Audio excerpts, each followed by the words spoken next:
Jean-Bedel Bokassa was born on February 22, 1921, in Bobangui, a village in the French colony of Ubangui-Chari, now known as the Central African Republic, CAR. His early life was marked by tragedy. His father was executed by French colonial authorities, and his mother died shortly after, leaving him an orphan at the age of 6. Bokassa's early education was at local mission schools, where he showed promise. In 1939, he joined the French colonial army, serving with distinction during World War II and later in the First Indochina War. By 1961, he had risen to the rank of captain. In 1965, Bokassa returned to the newly independent Central African Republic at the request of his cousin, President David Dacko, to head the National Army. However, on December 31, 1965, Bokassa led a coup d'etat, overthrowing Dacko and declaring himself president on January 1, 1966.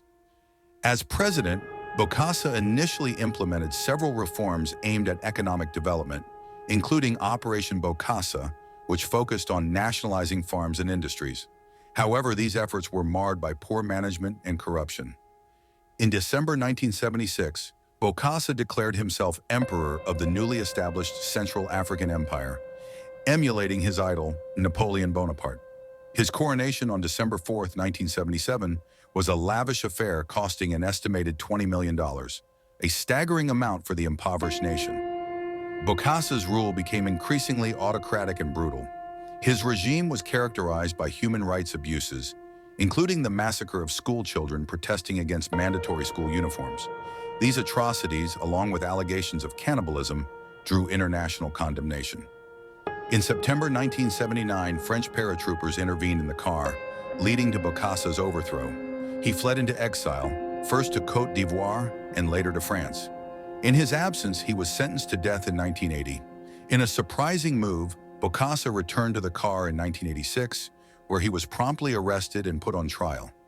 In 1987, he was found guilty of multiple charges, including murder and embezzlement, but the jury did not reach a verdict on the cannibalism charges due to a general amnesty.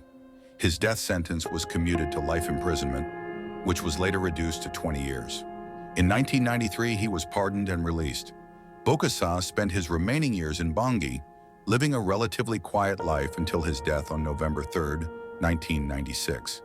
Despite his notorious rule, Bokassa was posthumously rehabilitated by President François Bozizé in 2010, leading to a resurgence in his popularity. His legacy remains deeply controversial, marked by both his initial efforts at modernization and the brutal excesses of his imperial ambitions.